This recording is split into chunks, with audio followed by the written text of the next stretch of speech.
Hello. Hello. What are you working on? My prototype sprint car that nobody's allowed to see. Oh. So you have it just perfectly below.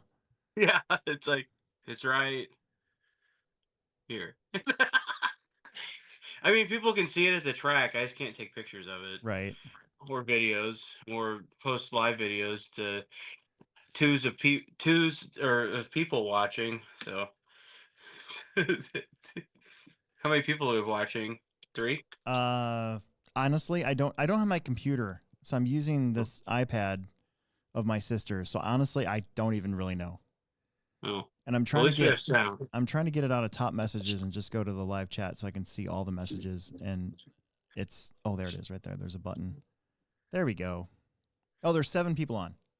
Right Okay, now. But we just came on like 1 minute ago, and so it's okay. I'm just being funny. I think it's funny to act like nobody watches this. Well, I mean, I'm not saying that nobody does watch this, because I know people watch this, but also, like, we're not like Keenan.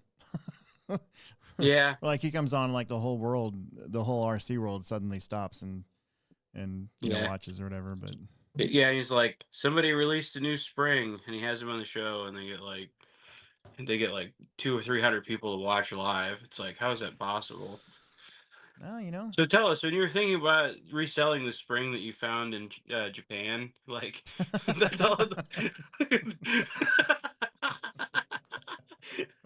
Everybody just hangs on his every word.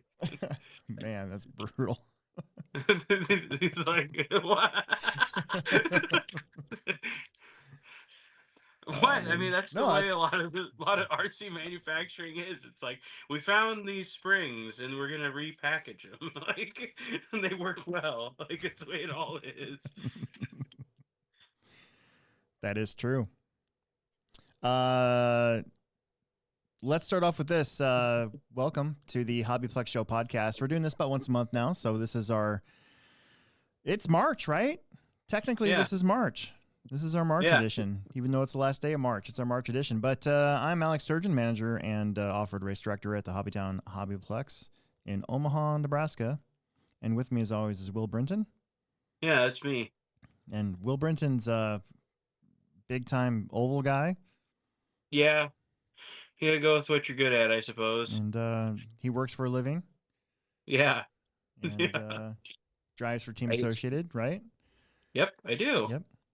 So, Team Associated, Reedy, Factory Team, J Concepts, Velocity RC. There's your oval plug. Nice job. Yeah. And new for 2025. That's what we're in, right? It's 25, not 26. Yeah. Yes, 25. Is this show is brought to you by ProTech RC. Oh, yeah. ProTech RC, of course, is one of the best house brands of A-Main Hobbies, and A-Main also owns Hobbytown, so there's really no conflict there at all. No, absolutely not. Yeah. That reminds me, speaking of ProTech, I have a dinner I have to be to at 8:30. So. At 8:30? Yeah, so I probably have to leave at like 8:15. Okay, that's fine. We'll try to keep this busy. Yeah. And quick. But, speaking of ProTech, I have to leave early. Yeah, but see, I'm wearing my ProTech gear. Made sure to wear my ProTech shirt, and we're gonna have a product spotlight at some point during this hour and a half or so, or hour or whatever it takes. See, I'm wearing a brand of shirt that's probably equipment used to make RC cars. Right? Yeah, exactly. Yeah. We've had a very busy month at the Plex and beyond. So, lot to go over. It's kind of weird not having my computer here with me. I knew I forgot something, but I was in such a hurry to get it. I tried to go fishing today, and it was cold and windy, and where the spot where I got to, there was already, I guess kids are out of school right now, so a bunch of kids were already there. Yeah. And they started arguing with each other over whether or not there was salmon in Colorado. And there totally isn't. No, there is. It's I'm called just kidding. I know there is. No, this one kid was like, "Shut up! Salmon are from the ocean and they go up rivers. There's no ocean near Colorado." And then the other kid's like, "I caught a salmon in Colorado. I know what I'm talking about." And they just kept going on and on and on. So finally, I'm not that far away from this pack of kids. There's like 6 of them, and yeah. I looked it up on my phone because I actually tried to catch a salmon in Colorado when I was there once. And I looked it up just to make sure. And I said, "Hey, who's the kid that says there's no salmon in Colorado?" And the kid raised his hand and I go, "Hey, dude, it's called kokanee salmon. Now shut the up." That's really funny. I mean, like, they shut up too. It was the best thing ever. They just, all of a sudden, they all got really quiet. It was amazing. It was an awesome dad moment.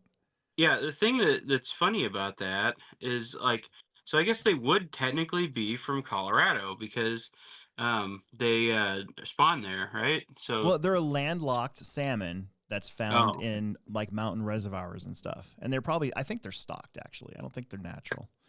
No, they're modified. They're not modified.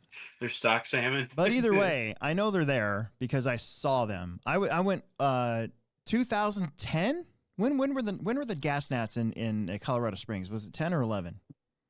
10.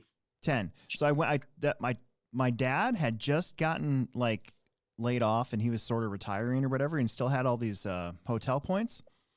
That was one of the last times I got to use my dad's hotel points. And I said, "Hey, Dad, why don't you come with me?" So my dad and I had this awesome week together. We spent the first 3 days in the mountains. I tried to get him to go camping, but he didn't want to go camping. So we had a hotel room, and then we just went to wherever I wanted to go.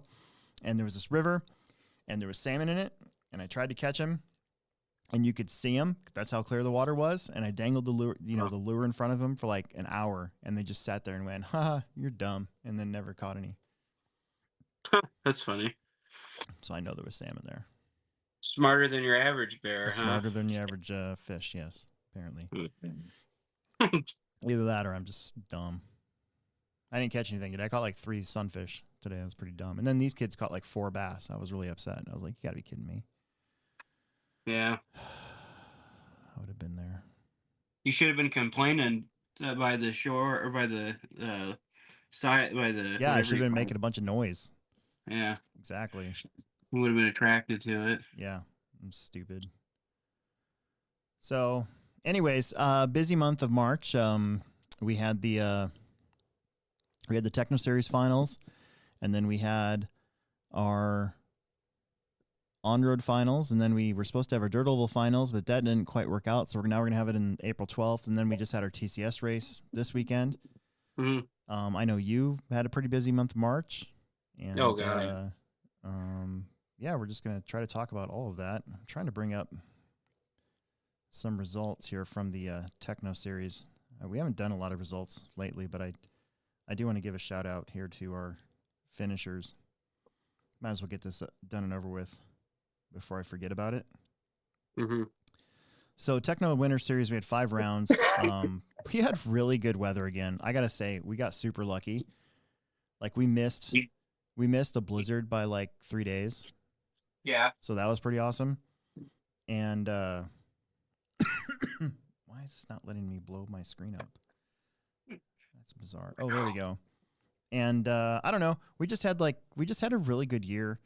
I personally love the cutoff, the entry cutoff.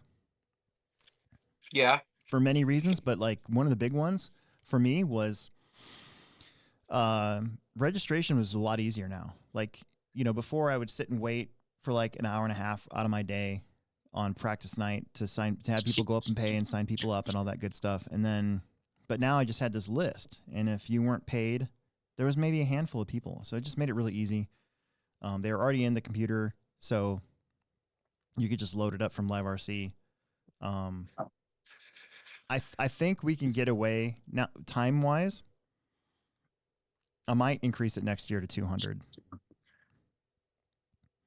The problem is if I increase it to 200, though, the problem is that if we need if we have heat fillers, then all of a sudden it goes to like 210 or 215, you know, something like that. Yeah. But then we've also had people that sign up and don't come, which is not many, but there's been a few. So the number sort of dwindles around that time. So I don't know. I got all spring and summer to think about it. I think 175 was a pretty nice number. And if anything, I'll just keep it the same because I loved it. I thought it worked out really well. And we were out of it at a really reasonable time every single round, even the finals where it takes a little longer for all the giveaways and stuff. Yeah. But anyways, Truggy, I just want to I want to go over some results real quick, and then I want to ask you about your our oval race that we went to. Yeah. So Truggy, you had the top 10 in this one was Connor Hausch getting a top 10, John Haas getting a top 10, Nick Poppenfuss getting 8th, Riley Myers 7th, Chad Rubin King 6th, Dane Gangler 5th, TJ Williams getting a 4th, and he was always sort of in contention until the very last one to make it even higher than that. Sean Van Dalen was pretty consistent all year with a 3rd. Brandon Carney 2nd, and then Caden Berry, I think this is 2 years in a row now for Truggy, and taking the win in that one. Yeah. Expert Electric Buggy, Jay Keller-Herco got a 10, Dane Gangler 9th, TJ Williams 8th, Mitchell Pavel 7th, Drew Dawkin 6th, and then this is where it got pretty cool. So Drew Rubin King got 5th, I got 4th, Caden Berry got 3rd, Andrew Thomas got 2nd, and then Seth Van Dalen got the win. And of course, he missed the round because that race had a conflict with SICK Southern Indoor Championships, which it kind of does every year. So, but Seth will take the win in that one. I had a shot at 3rd.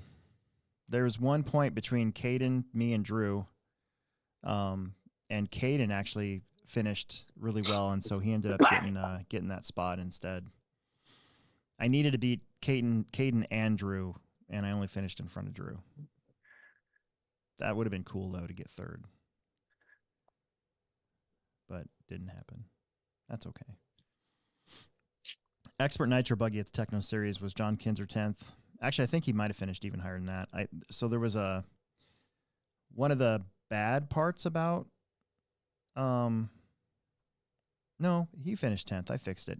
One of the bad parts about the whole sign up thing is some people have an account with their proper name, and some people and then some people sign up with their nickname. So like Jonathan versus John. So Kinzer was in there twice as Jonathan and John, and so I had to go in and find it and like make sure I caught it. So we got to tell those guys, just use the name you want to be used. Like it doesn't like when you're signing up for RC sign up, if you're known as Mac, like don't sign up under a name that nobody knows you as. Yeah. You know? I need to quit signing up as Silky Johnson because that's my that's my alias.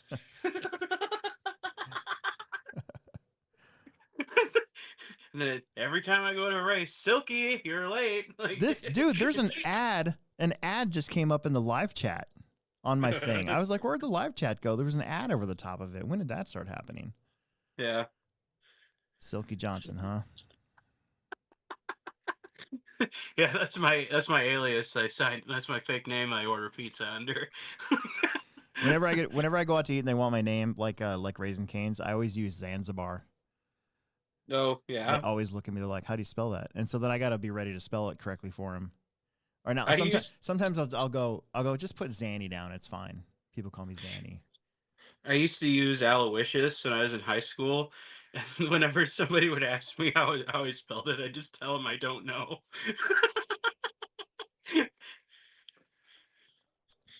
That's pretty funny. Yeah. I don't know. I don't know. How do you spell it? So yeah, so Kinzer, 10th, Connor Herrick. I might have given Jay Keller-Herco the 10th place, which is fine. We can have 2 10th places. It's totally fine. Connor Herrick with a 9, David Bradford 8th, Eric Fletcher 7th, Daniel Bender 6th. Bender had a pretty good year for Nitro, doing good. Bradley Peterson, he missed the last one. They were at a cruise, I think. He got a 5. Mitchell Pavel 4th, Andrew Thomas 3rd, and then Drew Ruben King 2nd, and Seth Van Dalen got the win. So yeah, Andrew Thomas had that round 3 TQ and win in Nitro Buggy, which I thought was kind of a cool deal. In Nitro Truggy, Cage Mills made top 10. Steve Wall, Nick Poppenfuss 8th, David Bradford 7th, Chad Ruben King 6th, Connor Herrick 5th, Sully Sawinski 4th, Riley Myers 3rd, and then Sean Van Dalen 2nd, and Brandon Carney actually he went 4 for 4, so he didn't have to run the last one. So he ended up getting some buggies instead. He raced buggy at the last one. So, and I think that's back to back for Brandon as well. Pretty sure. Brandon Carney? Yeah, Brandon Carney. Pretty sure it's back to back Truggy for him. And then let's see, Sportsman Electric, one of the biggest classes of the year. I think we had the most people running Sportsman Electric. It was Sportsman Electric and E-Truggy. Dylan Haas with a top 10, Lucas Chassow, Alan Tumberlin. He didn't make the last one, still got 8th. Steve Besker, 7th. Dylan Lind, 6th with the Mugen. Nick Poppenfuss, 5th. Connor Hausch, 4th. Jalen Weddingell, 3rd. Lance Parker, 2nd. And Bryson Pavel with the win. Oh, really? Sportsman Electric Buggy. Nice. And I only say that way because Bryson's been racing with us since he was like 4 years old. Yeah. And I don't think he's ever won any series before. I don't think he won Plex Spec ever. I couldn't tell you. I don't know. I think Mitchell's won Pro 4 and maybe Stock Buggy one year. Yeah. I think. So what happened to Nick? He got married and has a kid. What? That puts a kibosh on your toy car, on your toy car for a little bit, yeah. Huh. They didn't waste any time either, I gotta say. Yeah. You know. Anyways, Sportsman Nitro Buggy. Andy Corbett, top 10. Mark Dunn, 9th. Alan Tumberlin, 8th. Lexi Peterson, 7th. Steve Wall, 6th. Eric Winchell, 5th. Dylan Lind, 4th. Steve Besker, 3rd. Lucas Chassow, 2nd. And Jalen Weddingell with the win there. And then Mini Truggy. Pretty consistent all year. Nick Chestnut, 10th. Michael Loner. I always pronounce his last name wrong, so I think it's Loner. 9th, Rob Turner 8th, Sam White 7th, Dylan Haas 6th, Andy Corbett 5th, John Haas 4th, Cage Mills 3rd, Dane Gangler 2nd, and Bryson Pavel again with the Mini Truggy. Oh, he won 2 classes? He won 2 classes. Yeah. Wow. Isn't that great? Is he signing autographs at some point? I don't know. I'm going to ask him. So, yeah. So, Techno Series went really well. And I'm really happy with how things went. I'm glad we avoided any crazy weather. This was probably one of the most chill years of the Techno Series, really. Yeah. You know? And I don't know. I always become a nervous wreck when it comes to the Techno Series because it's more of an adult crowd. There was all that pressure when we were getting, 230 entries to be done at a certain time, and just hope to God that no weird computer stuff happened or anything like that. So we didn't really have any of that. So yeah, it's always nice. Yeah, I know.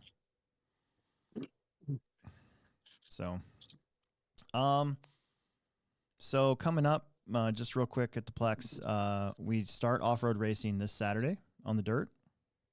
We'll have this layout for 2 weeks before we put in the big one. The big one starting Sunday, April 13th.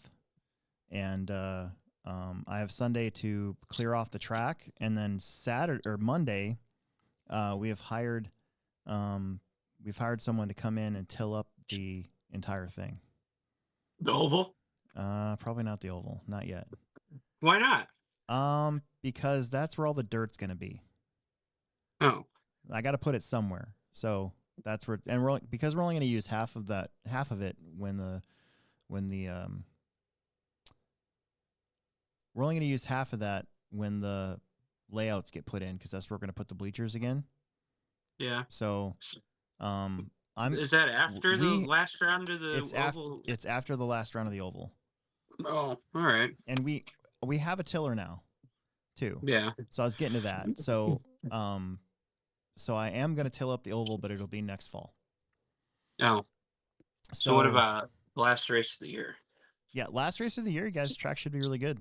It was ready to go. Just it actually is going to work out better. It's actually going to work out because I'm here this week or next week to actually like get it ready. Whereas the round that was supposed to be the last round, I wasn't there. Mm-hmm. So, you know, you'll have me to make sure that everything's kind of set up right and that the holes are filled in if there are any and that sort of thing. Yeah. So yeah, we got tomorrow is Tuesday practice, and then Friday is Family Friday Off-Road, and then Saturday Speed. Unfortunately, because we had to cancel our oval race in March, we have to put it somewhere, and we only have 2 weeks, so the oval finals are going to be Saturday, April 12th. Okay. Well, I'll be there. Yep. Planning on it. And then big track change and a lot of work. You know, we kind of take the opportunity to clean, to repaint. I'm putting. All right, so hear me out. This is interesting little inside baseball for all you people that are interested in dirt stuff. Yeah. Part of the reason why I wanted to have the entire place tilled up was because we haven't done it in a while. But I think over time the use of Stay Wet has changed our dirt a little bit and made it like harder on top when you tamp it, and then it dries out and then it cracks really big. Our dirt, our stuff never used to do that. Really? I mean, don't you remember like when we first started racing indoors? Our dirt never did that. Our dirt had this like fluffiness to it. Yeah, we're also running green compound tires then. I mean, I think that I don't know. Well, I know. Maybe. It could be. Well, I'm going to dump 120 pounds of gypsum all over the racetrack. What's gypsum? So gypsum is supposed to help clay break down more and also be able to hold moisture. Oh, that's good. And it's supposed to negate any well, hold on. I'll look it up. I should have been ready for this, but I'll look it up. I'll tell you what gypsum does. Gypsum to clay soil. Let's see what comes up here. Okay, here we go. Gypsum can improve clay soil by breaking it down into more crumbly texture, enhance drainage, make it easier to work with, especially in areas with high sodium levels. Is that us? That's us, because Stay Wet is calcium something something something. It's not calcium chloride, because that would make our shit rust like crazy. It's calcium, magnesium, something something something. Yeah. And so calcium salt. So our dirt suddenly has, I think, a high salt level to it, and so it's supposed to counteract that. And also helps, like, hopefully it doesn't get as cloddy. No. Yeah, hopefully it'll make it so it's not like one giant dirt clod and you can till it easier. Yes, exactly. Yeah, because I don't know. Were you ever at OCRC when they made like a track change on the Wednesday before the Reedy race? The Reedy race. Yeah. Wasn't it amazing? They could just till it up and it would just till up and then they could just repack it. I remember them just like they took their Bobcat or whatever piece of equipment they're using, and they were pulling out like solid slabs of the track and moving it to be tilled. Like, you remember that? It just comes out like a big block. Well, it's kind of neat. The one year that I saw it, they had this hump, and it was where I got taken out by that European guy with the pink car. And with the pink car, you pink car driving European douchebag. Yeah. Anyways, they modified that slightly. He just took a hand tiller out there and tilled it up. You can never do that at our. You can never do that at our place. Like that. That guy, that guy takes you out and he's like, "Yeah, I am so sorry." Did not say he was sorry. Let me tell you. I am that definitely same guy. sorry. That same guy took out Frank Root in the main. Yeah. And then I tried to tell Frank, I'm like, hey, that's the guy. That guy took me out while I was leading a qualifier and I was on an A main run. And and I don't know. Frank didn't seem as bothered by it as I was. I guess I don't know. Remember that time that same stupid pink car though. Remember that time Dakota and what's his name?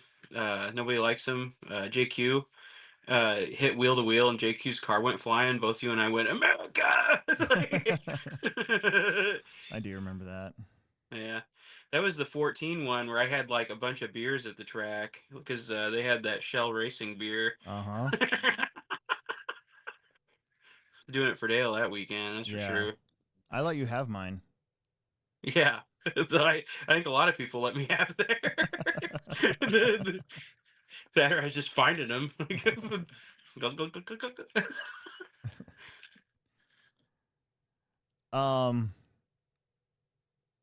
Yeah. Well, okay. So anyways, yeah, so I don't know. I'm trying to do something different with our dirt. I'm trying to make it better. I'm trying to get it back to where it was a few years ago. I was watching some videos here while I was waiting for everything to get sort of sorted out.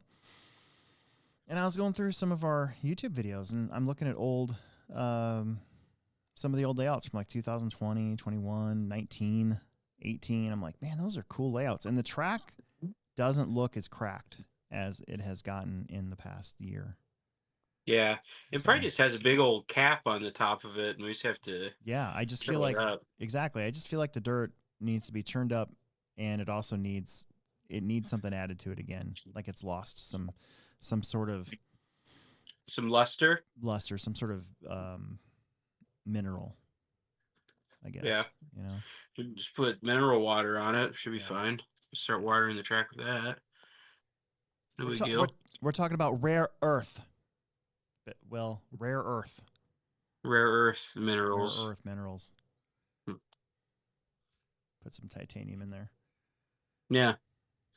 Unobtainium track. Unobtainium. Yeah. So last week we went to Field of Dreams in Garden City, Kansas at Need for Speed Raceway. Yeah. And we sure did.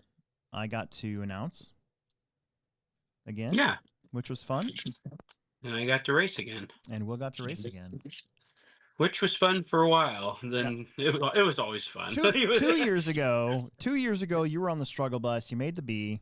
You bumped up, and then you ended up getting second from the back of the pack. They had double mains, and after the double mains were over, you were second, which I thought was pretty awesome.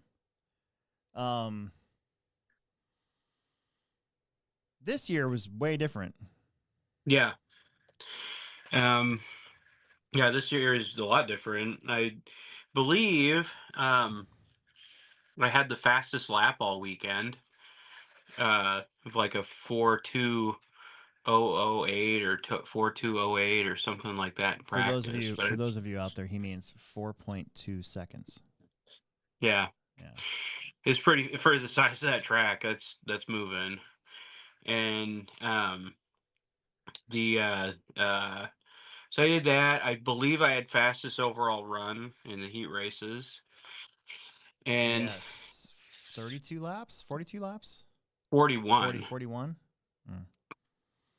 At least for sprint car. I think a late model might have beat it. But... Yeah, I think Doug Gott's late model run was on the 42 thing.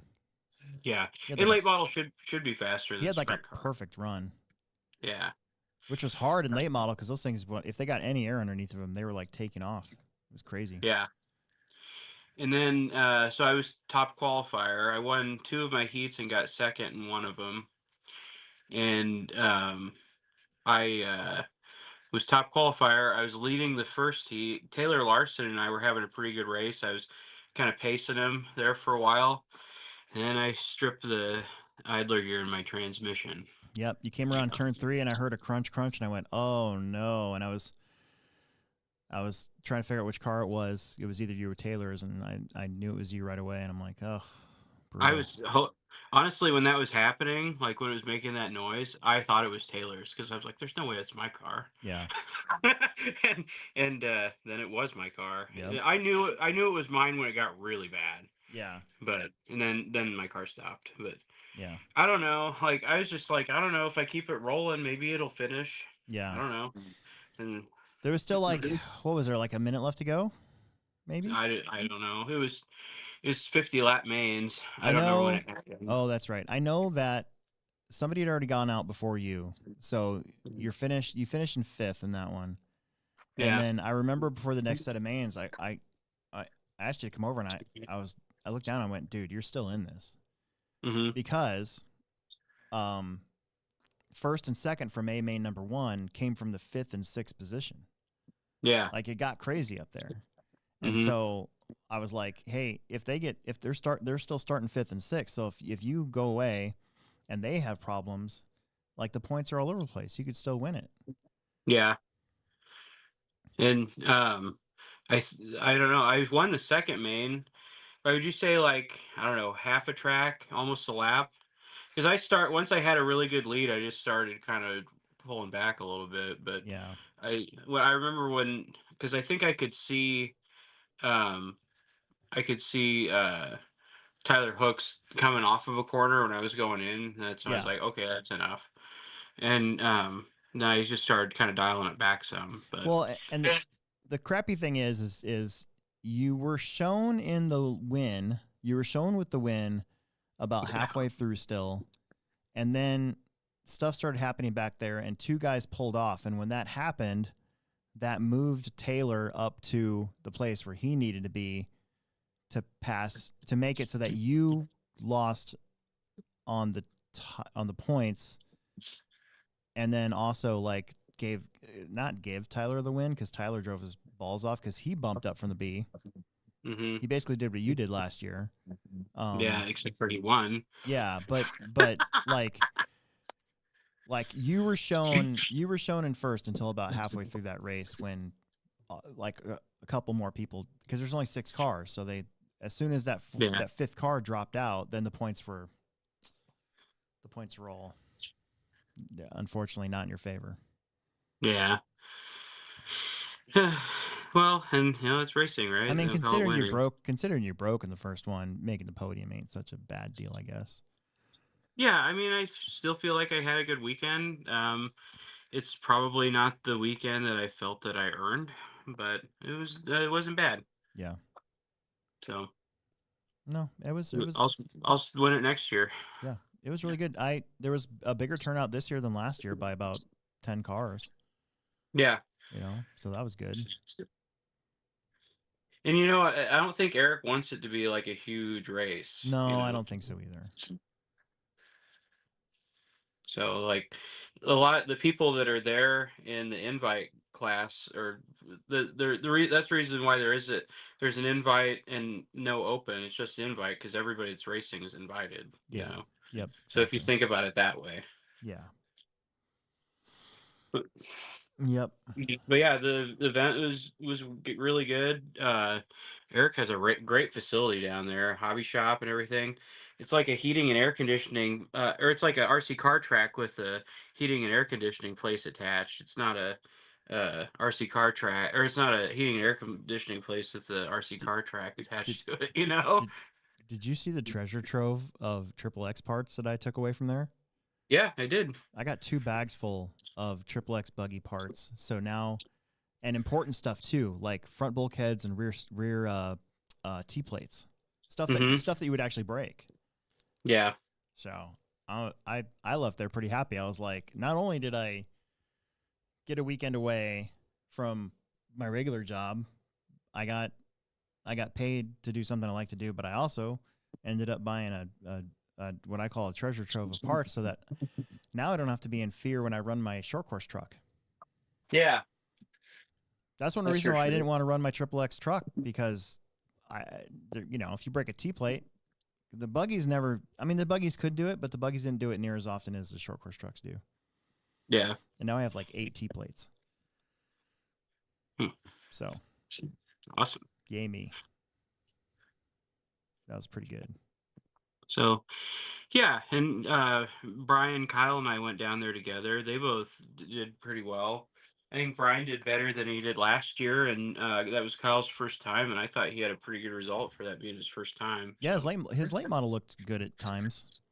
Yeah, and that was the thing that was really like hard about that track. It's like you couldn't have your late model go too fast. No, because it would just take off like a kite. Everybody was just doing it, taking off like a kite. And when that happened, you're like halfway down the straightaway, it lifts off, and the next thing you know, you're hitting the wall.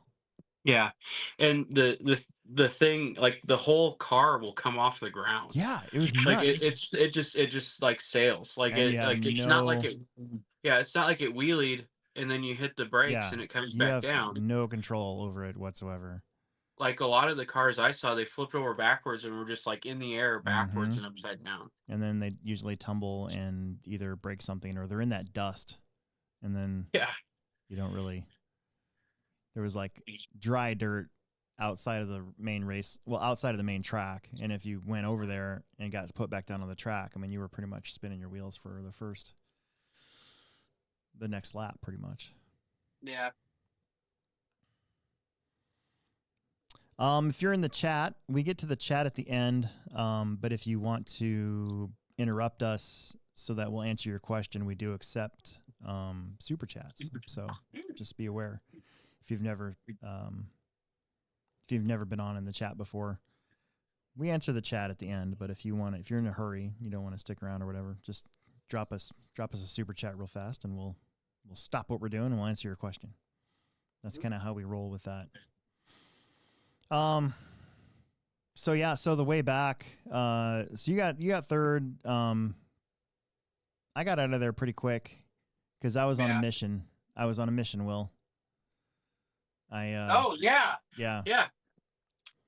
So in 2023, when my sister and I took our road trip to the Worlds, we made a big circle. So we went through the mountains to Moab, Utah. We went down through Monument Valley, Grand Canyon, then the race. Then when we came back, we took I-40 to there's a highway that literally goes in a straight line across Texas, the Oklahoma Panhandle, and then into Kansas, and then eventually up to Nebraska, up to Wichita, basically, and then you can take it straight up to Wichita. We were trying to find different ways to go, so we ended up not taking that route. We ended up going back into Colorado, but the southern part of Colorado. We spent the night, and then we went to Colorado Springs, and then we took I-7. We got on Interstate 70, and then I was like, man, this is boring. I don't want to do this. So we got off somewhere, and then we started making our way up to, I think we were going for Belleville, Kansas, which is, I think it's Highway 81 that I usually take to go to Hutch and to go to Newton and Wichita and stuff. Well, anyways, I was doing this video. I wanted to stop and do a bunch of these videos in different states of me running my rock crawler, and we hadn't found anything in a while. And like 20 miles before Belleville, we came up upon this big giant pile of rocks, and it had to be like a Department of Transportation thing or something like that. But there was like Kansas limestone, so it had this like kind of weird tinge to it. Anyways, I don't know if I should be saying this on here. That's fine. You think it matters? I don't know. I mean, you did liberate something. Yeah. Let's just say that the last 2.5 hours on the trip home, my truck weighed about 500 pounds more than when it started.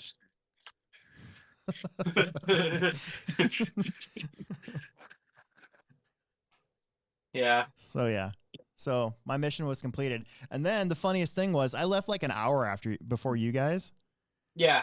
And I get to this gas station, and I needed to like wash my hands. I wanted to get another kickstart for the rest of the way home and stuff. And I come outside, and there you guys are. Yeah. Getting gas. Hey. So that was pretty fun.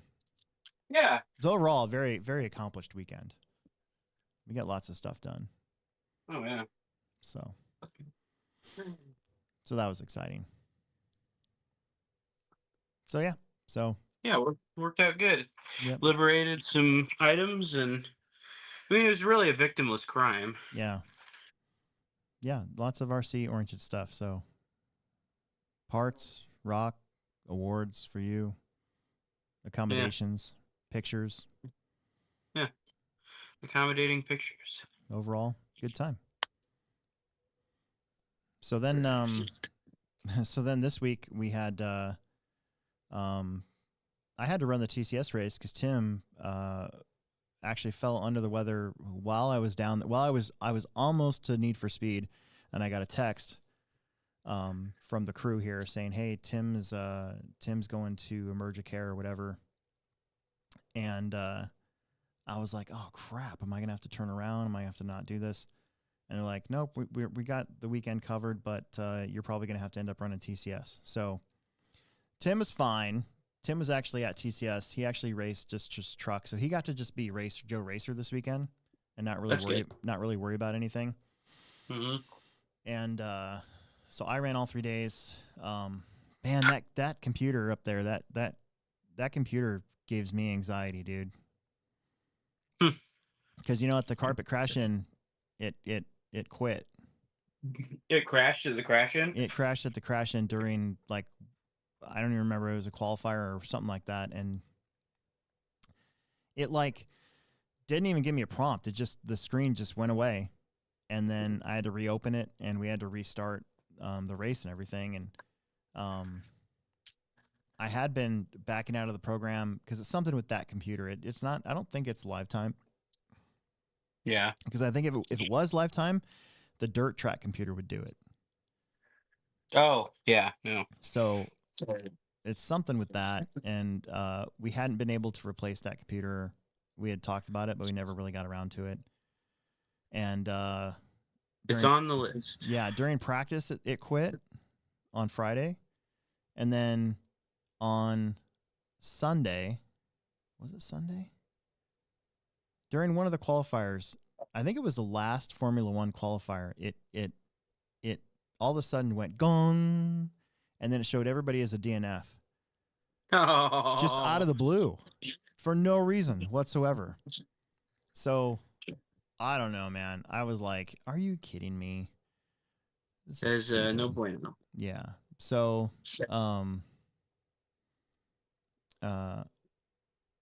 the rest of the day, I actually restarted that computer like 3 times just to make sure that it cycled around. Yeah. And then there's something to do with some IP address thing, and I think it has something to do with our Race Vision setup.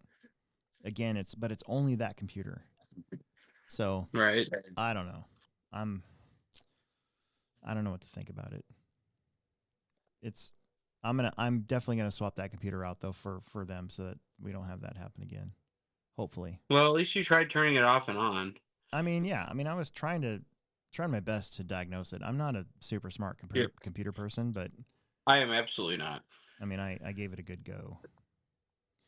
So there's that. I am by no means a computer guy at all. We had the most entries we've ever had at a TCS race, though. Even the nationals. That's good. We had 120 entries. Wow. Yeah, and even when we held the Nats, the finals, we never had that much. Do you have a lot of people come in for it? Yeah, we had a pretty big Wisconsin crew. Do they have a carpet track in Wisconsin? I think they do. And I think they had a TCS race already, like in February, maybe. Mm-hmm. I think I overheard some people talking about that. So, but I mean, considering that the carpet that we have is 6 years old and pretty beat up, and that's how old it is now. Mm-hmm, Holy cow. 2018. I'm like one of those old guys. Like, we just got new carpet. Yeah, 2018. So, it's due for new carpet, and that's happening this summer. You know. Nice. But I don't know, dude. I got third in GT1 again with my TA07, which you can see the video of the build. I looked it up while I was sitting here and I was scrolling through the video. Like, oh, that's when I did that car, and it was 2021. So it was February of 2021 when I built that TA07 RR. So that car is 5 years old now. Is there man, I had a TA05 and that thing was really good. I Yeah. liked that car a lot. Yeah, those cars are really good. Dude, this car, I love this car. It handles so good. Like, it's too bad I couldn't race GT2 because I would have liked to give Charlie Lydon a run for his money because he smoked everybody. What'd you run? GT3? I have to run GT1. Oh, GT1. The rules in Tamiya say that if you've been a full ride sponsored driver at any point in your life, you cannot run anything but GT1. Oh, really? Yes. Wow. And so a couple of years ago when I was racing GT2, somebody brought it up. Oh, really? Yeah. Do you remember who it was? No, but I looked at the times and I went, well, I could run GT1 with this car and still be good. See, I was the year I got second at to my champion series. That would have been like 2010, I think. Yeah. A long time ago. So we still had gray carpet. I know that. Right. And my car was like a lap, 2 laps faster than GT1. Yeah. And I ran GT2. Yeah, and the year that happened, I looked at the times and my TQ time was faster than GT1. Yeah. But not anymore. I mean, the guys that are racing GT1 now, they're plenty fast. I mean, That's good. Vu is super fast no matter what, and you got the Weirs, David and Nathan, and Does Bill Sider still race? No, I haven't seen Bill in forever. Huh. I haven't seen Bill in a really long time. Yeah, I don't know. He never did the TCS race, anyways. Oh, he didn't? No. Oh. No. I thought he did. Not that I remember. Where was he from? Is he from Omaha? Kansas City. Kansas City? Okay. Yeah, I don't know what happened to him, actually. He's not even been racing on the national stage. He's always at Nats and stuff. Either that or I missed it, but I don't think I have.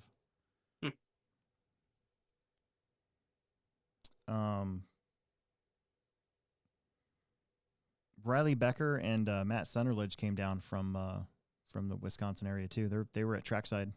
They're trackside off-road racers. Nice. So I thought that was pretty cool. We had a full main. We had 9 cars in GT1. Wow. Yeah. Was there an F1 class? There was. How did those cars look? Terrible. Yeah. They look like every single person's looked like they were a complete handful to drive. There was that one year where that guy was using those little like 2000 milliamp or something Duratrax batteries in one of them. But that was when it was foam tire. Yeah, I remember. I TQ'd a TCS race with the foam tire F1 car, and then we had to run the silver can motors. Yeah. And then got significantly slower the rest of the week.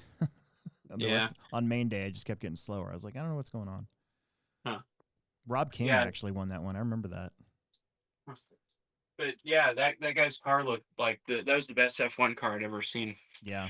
Before. Yeah, the F1 mains were probably the roughest mains.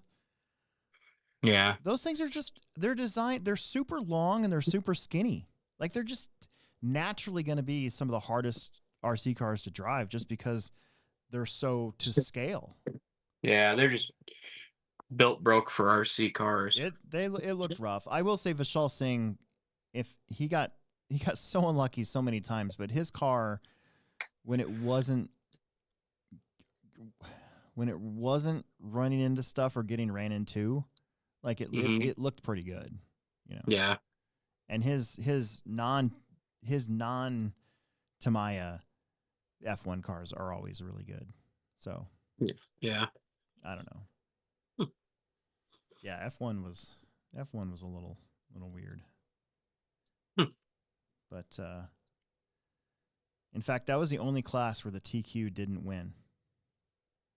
Oh, really? All the other classes, the top qualifier ended up winning the whole thing. So, yeah.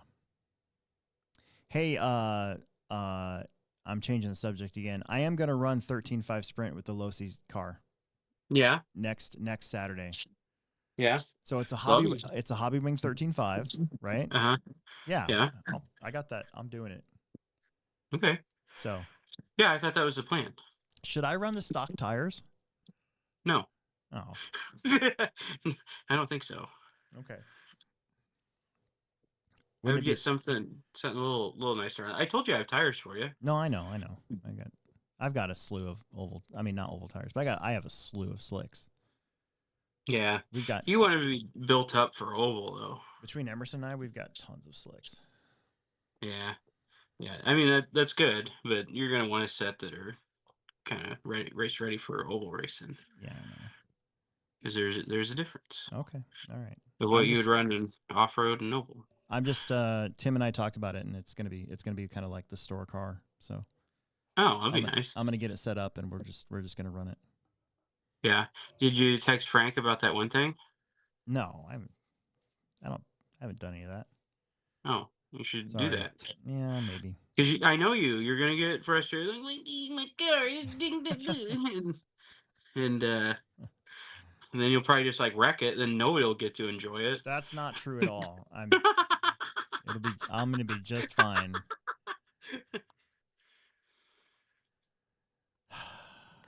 My car. Yeah. I'll be fine. I didn't even work on it. It doesn't work good. I will say that's why I love my Tamiya car. I didn't touch this thing set up at all. I bought new tires. I took it out of the bin. I put a fresh battery in it. I charged it. I put sauce on the tires. I went and drove it. Imagine if you worked on it. I maybe adjusted the ride height. Yeah. That's about it. I've tried nothing and I'm all out of ideas. I did have to fix it. It was broken. I don't remember being the one who broke it. So I don't know who was driving that car last, but it wasn't me. Emerson is probably burning donuts in the garage. It could have been Emerson, actually. He might have tried to drive it on road, I guess, maybe. I don't know. But even my body was busted up, so I don't know what happened. Yeah. I got a new body, though. It's fine. I actually pulled out the old body, the original one, the Recari. Yeah. Anyways. I don't know. Yeah, I think it's so funny. Like, oh man, I'm just gonna do nothing and go out and drive, and then you'll be pissed like normal. I hate oval. I hate it. That'll be you. I guarantee it. I have no patience for this.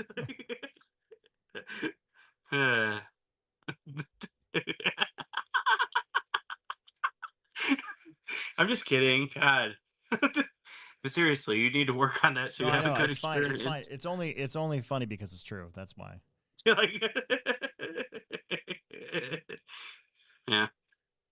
With that, we should do our ProTech product spotlight. What do you think? Yeah, that's probably a good idea. Was it glue? No. I brought for today's product spotlight. Hold on. You know what? I'm gonna look up the part number so I'm ready to go. It could have been glue. Yeah. Should have been glue. That would have been funny. Oh yeah, actually, well, it was ProTech glue. Oh wow! Now explain, how is it better than the other glues? ProTech bag. Which bag is this? There's a bag. Is it this one? Oh yeah, here we go. Okay, it's this. So. Yeah, what bag is that? That's a nice looking bag. If I ever did see one. This is a real thing. I brought this from home because this is something that I used that I of the ProTech lineup, and so it's right here. This is the ProTech RC multifunction storage bag. Okay? Wow. Yeah. How many functions does that have? I'm going to show you guys. Okay. So if you open it up, so it's got a hard case to it. Okay, so it's not a hard case. Well, kind of, but it's this right here. I don't know if you guys can see that, but I keep all my electronics in this bag. So extra batteries, servos, speed controllers, which I don't have any right now because we're using them all.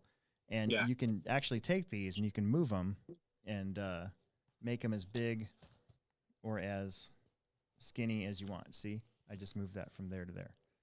Oh, nice. Okay. Yeah. A lot of side support. Yes. So it's a very sturdy bag. Fits really good in your OGO bag, and then it has pouches up here, right there. You had me at pouch. Nice. And it's got a clear pouch right here, so you could stick stuff in there. You know how I like to like take my wallet and leave it out. Yeah, and you could put like a name placard. Like if you find this, please send to Alex Sturgeon. I always get yelled at by my wife for leaving my wallet out. So, so I've been putting it in the bag, so I don't lose it because I'm so afraid of losing my wallet. That's all. That's one thing I've never lost. I've never lost my wallet, and I've never lost my keys. No, I've lost my wallet a lot. The keys are always on me, baby. So is my wallet. My keys have an AirTag. See? Oh. So if I lose them, you can find them. Oh, that's cool. I was. That's probably great for fishing. Yes. I have lost my keys fishing once, which was horrible. Really? Uh-huh. They fell out. They fell out down by the creek. And it was midnight, and we went back and we couldn't find them. So I went back the next day, and I just happened to find them. I was like, please don't rain, because if it rained, the creek would fill up and wash my keys away. Yeah. So I got super lucky. But this is part number 8122. We have them at the Plex, and this is one of my favorite bags that I've had recently. So I've got like my charger bag, my multifunction bag. I've got the bag with all the tubes in it. I might bring that next time. And then, of course, everything fits in my OGIO bag somewhere. So that's pretty awesome. Yeah. ProTech Product Spotlight, part number 8122, ProTech RC multifunction storage bag. Yeah, buy yours today. At the Hobbytown Hobbyplex. I'm the Hobbyplex's Alex Sturgeon. I like this bag, and I think you'll like it too. That's right. Well, yeah. You have a thing at 8:30? Yeah. Okay. I have a dinner. We have two gentlemen from Guadalajara, Mexico, at our facility training, and we're going to go to dinner tonight. Nice. And we're going Wednesday too. But oh, my diff is so nice.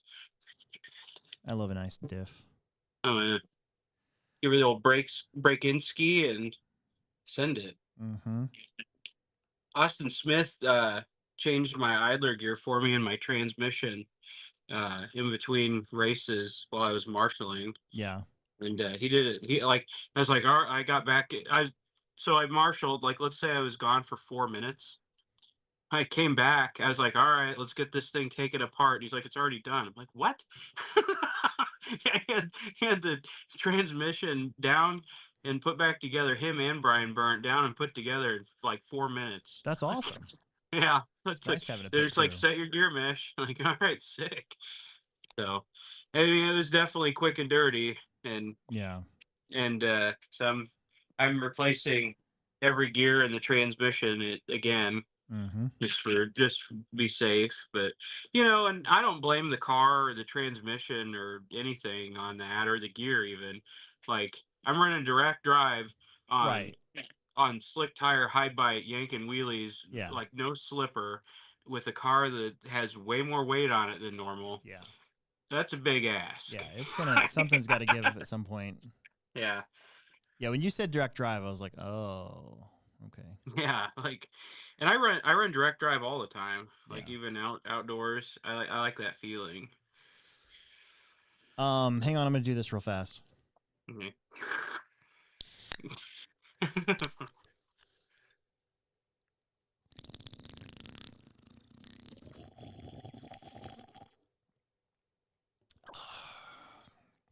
It's not that cold.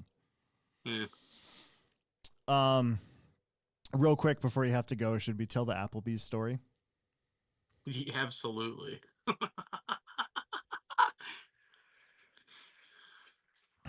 Okay, so we're going out to eat Friday night. You better start with us walking, like what I said when we were walking in. So we're Friday night. That's what I'm gonna do. So Friday night, we're finding a place to eat.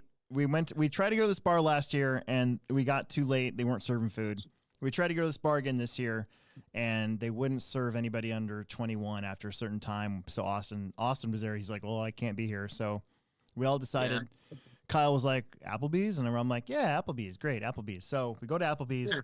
And I'm like, oh, here it comes. So we get to Applebee's, and we're all waiting there, and we're all going in, and Will says something to the effect of, at some point, Alex is going to complain about something, because he always complains about something from Applebee's. Yeah, every time. That's not entirely accurate. It's not always Applebee's.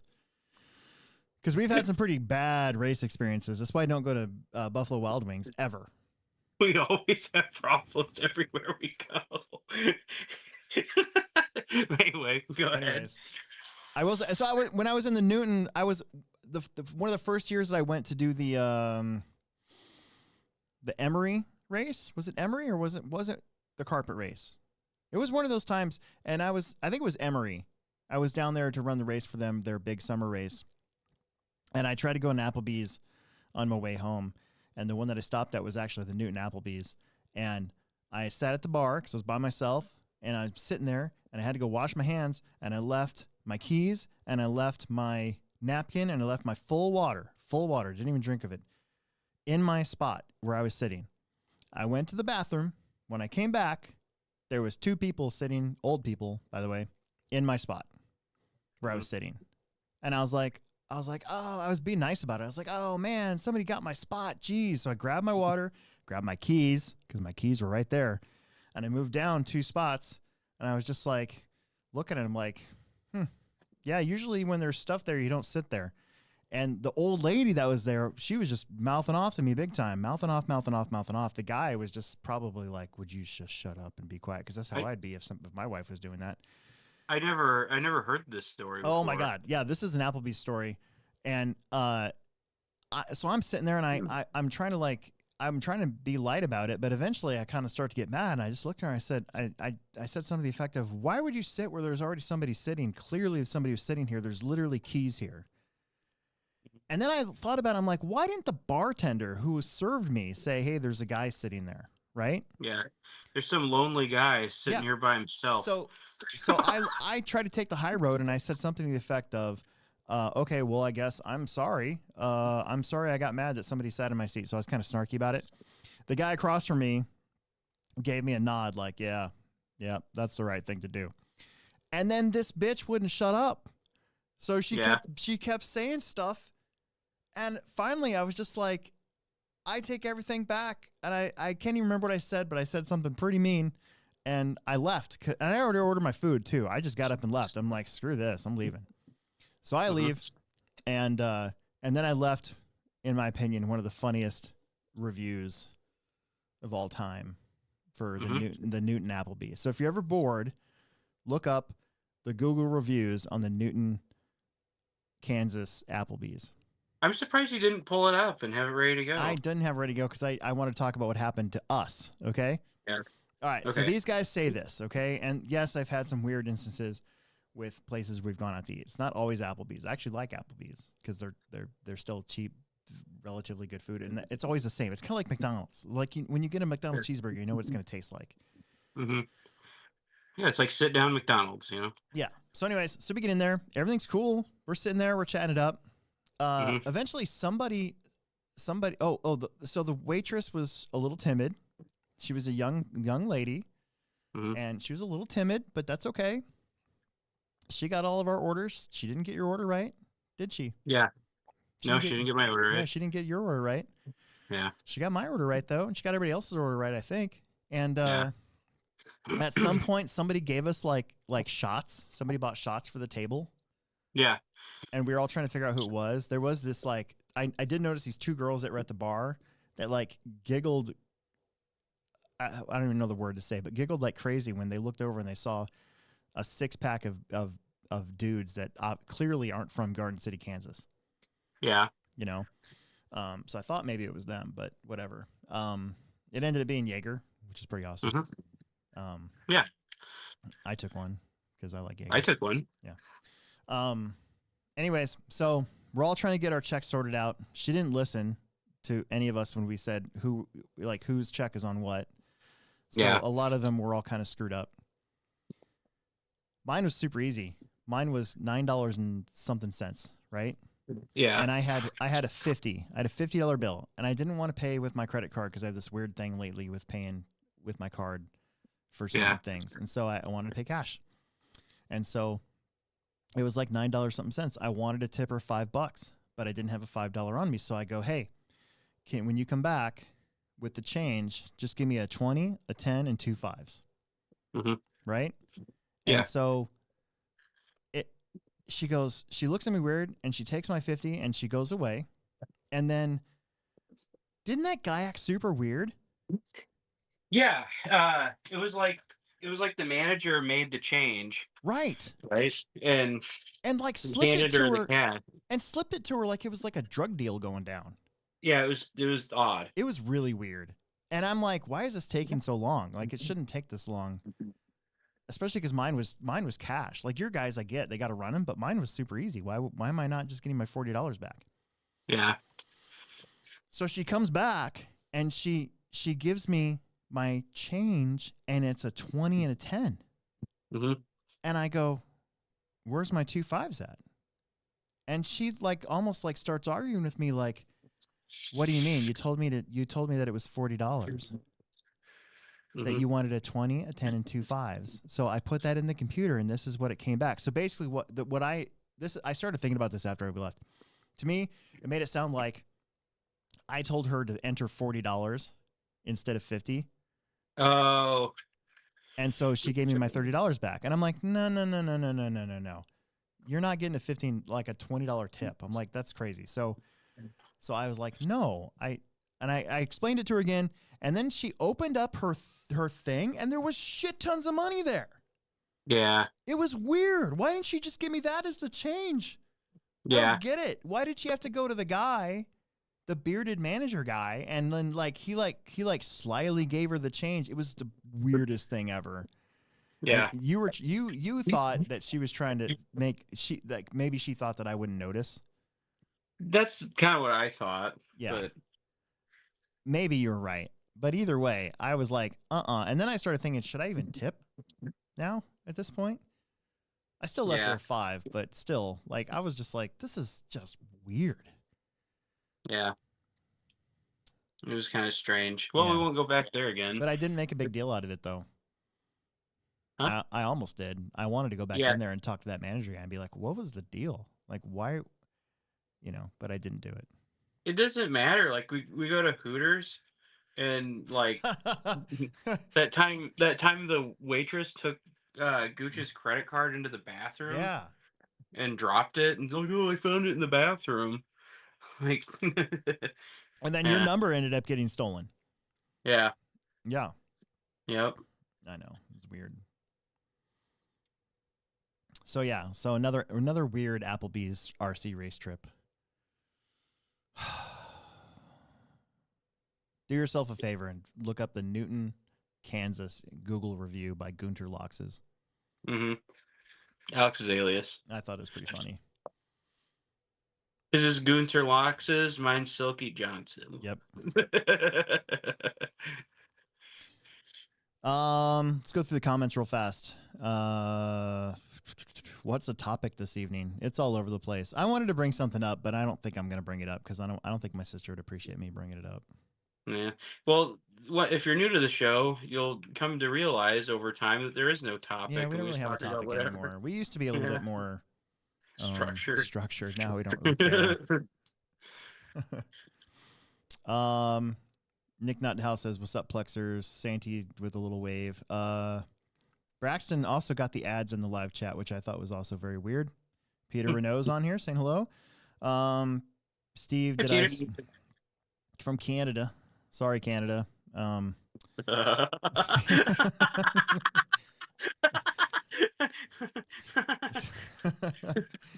Steve RC, Oval on the 12th, no Saturday speed that week as planned. We were going to do it, but plans changed because we need to get that race in. It's not fair to the Oval guys to not have it. So yeah. How many entries do we get on 1/10 on the dirt? Honestly, I have no idea. I mean, usually for me, a good day is like 50 to 60 entries, like it would have been on the carpet. I don't know. Well, I guess we'll find out. Things always fluctuate, but I'm ready to go. I'm going to race mod 2-wheel and stadium truck. So yeah, hopefully I can get Emerson out to race on a Saturday sometime so he can get himself back in the game a little bit.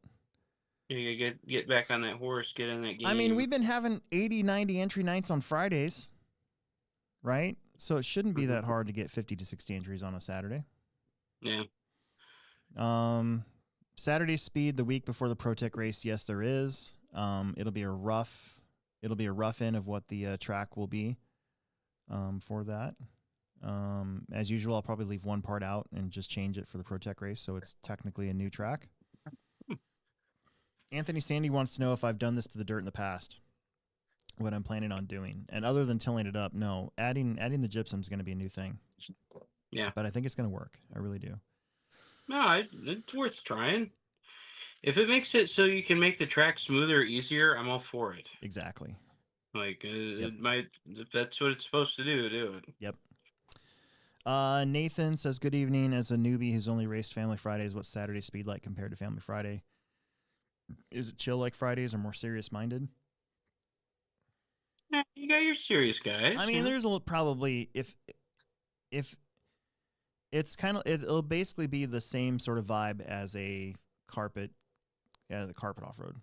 Should be the same group of people. So I wouldn't say it's like super serious, but I mean, in as opposed to Fridays where you kind of know the track is going to be all over the place because the plexers don't keep it's not the same cars running over the same line all the time. The track's always going to be a little bit more messy. You know that your handling is going to be a little different because the track's not going to have that much as big of a groove in it and stuff like that. On Saturdays, you're going to have a lot of guys running the same sort of line. So the track should be faster and should be more grip on Saturdays. So right. We get the blowers out on Saturdays. I don't do it on Fridays because I know that those blowers will just get blasted all over the place. Saturdays are a little different. So I wouldn't say super serious minded, but it is a slightly different vibe. The guys that race on Saturdays care more about their lap times than the guys who race on Fridays. Yeah. But everyone's welcome, obviously, and you're not going to find guys trying to chase you out. When that happens, I get mad and then I chase them out. So, right. It doesn't really happen that way. Unless you got a 4-wheel-drive short course truck and you jump onto the straightaway while I'm going full throttle with a brand new buggy. Yeah. And that thing gets tacoed.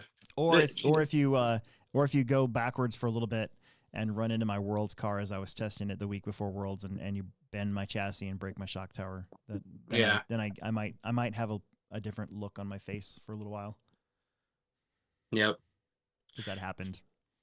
Yeah. A week before Worlds. It was awesome. Yeah. I built that car that I put together. That was a brand new car for the Nationals. I was breaking in like a month ahead of time. Mm-hmm. And then just like got destroyed in first battery pack. And then the guy that jumped onto the straightaway was like, "Huh, man, that sucks."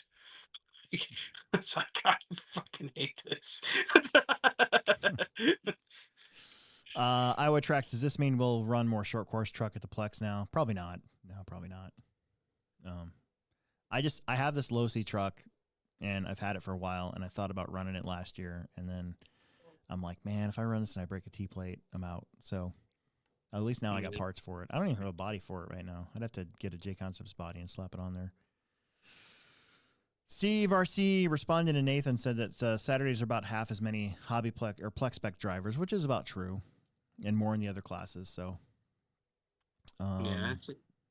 And is the new carpet going to be the same brand style that it is now? It should be, but it'll be the latest batch of whatever it is. Jackson Anderson is on here. It says slicks schmicks treads equals street cred. Oh, I'm like, whatever. Neat. Yeah, whatever. Will is going to pick up a new hobby playing guitar. Yeah, I want to get a guitar. Oh, you I don't do? know. I have a guitar. Sell it to you. What is it? I don't know. I got it. Is it like... I took guitar lessons. Before Emerson was born. I've had this guitar since 2006. Yeah. I got a guitar strap for Valentine's Day, even because Gretchen and I were taking guitar lessons. She went twice, and I went like 10 times. Yeah. I don't remember a thing. Yeah, it's just something I've always wanted to do. I don't know. I'm not getting any younger. Yeah. Did you so what year that would have been like in the late 90s or 2000s? No, it's 2006. We bought the guitar brand new 2006. It was an acoustic guitar. Oh, acoustic one? I still play with it. I still play. Emerson actually was trying to learn how to play guitar not that long ago. Yeah. I think he was trying to press a girl, actually. No. Now I'm married. I ain't trying to impress no girls. Yeah, me neither. But did you? I was gonna say, did you like play Come As You Are for like 4 hours in the basement at a time? No, I don't even remember what he was. Just having me like learn chords and stuff. I was pretty. I don't know how I was having a problem. I'm not very good at the whole chord thing. Might get my hand around it. Yeah. So I kind of gave up on it. Yeah. I don't know. I was gonna just skip the whole acoustic and go straight electric. Yeah. Everybody will probably hate me like Bob Dylan though. Honestly, it's like I wonder if it's easier to learn how to. I wonder if it's easier to play electric because it's just you pick it and I don't know. I don't know. I just want to learn how to play a bunch of Buddy Holly songs. Oh, okay. Like, I don't want to learn how to like shred or nothing. When I worked at Gamers, I was a supervisor at Gamers, okay, which meant that I made 50 cents more than minimum wage. And the guy that was our part-timer, he might have been full-time. Anyways, he made enough money from working because I guess he hadn't had a job in a while. So one of his first paychecks went to buying a brand new electric guitar, and he called in one day and said, "Hey, I'm not coming in today. I want to play my guitar." And I was like, "What?" He's like, "Yeah, I'm not coming in today. I got a brand new guitar. I'm gonna stay home and play it."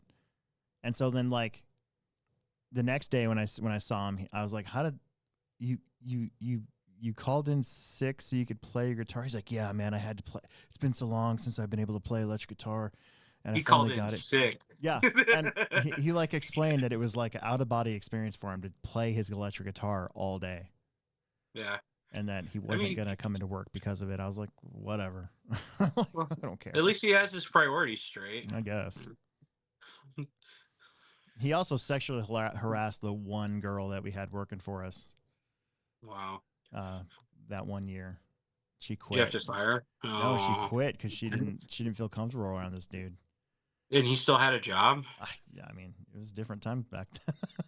Jesus Christ. God. Yeah. That sucks. Oh well. Nick Nuttenhouse says congratulations to Bentley Sheffield because he got third in novice GT spec novice, which is basically the TTO2 class, but not the pro spec class. So there's like a novice class, and then there's the actual Tamiya pro spec class. So Bentley did really good. His first qualifier broke, so he got shuffled down to the B heat of that class and had to dodge, dip, dive, duck, and dodge twice. Made it up into the A, and then just drove a really good race. Ended up third. That's pretty awesome. Yeah, I saw this picture on the. Yeah, up on the Facebook, the good old book face. So yeah, he did really good. Old book face. Nathan, he says, I thought that was a Typhon. No, Nathan, that was a different time. This happened in 2023 on a Friday night during practice. Yeah. The Typhon incident happened a couple of weeks ago. A Typhon 8-scale car, there was a big wreck, and it's my fault. I heard it, and they were even saying corner, like the far corner or whatever. Yeah. I thought it was all cleaned up, so I was trying to drive through there, and then one of the cars was turned the wrong direction, and he gunned it to try to like spin out and go so he could go the right direction. Well, he gunned it right into my Mugen and broke the bulkhead on my Mugen. So. Yeah. Hey, what time is it? It's time for you to go. It's 8:22. All right. Cool. Okay.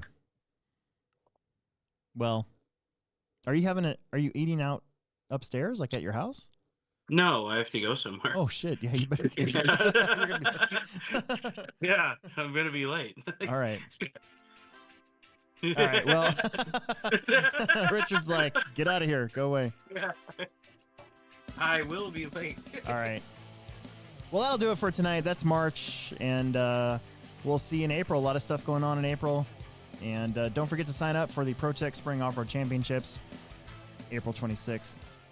My anniversary with my wife, as usual, is an RC car race. So, yeah, and if thinking about trying something new, get a dirt oval car. Yeah, and join Will in dirt oval wherever they're doing dirt oval at. Yeah. We're gonna go. Yeah. See you guys. See you later.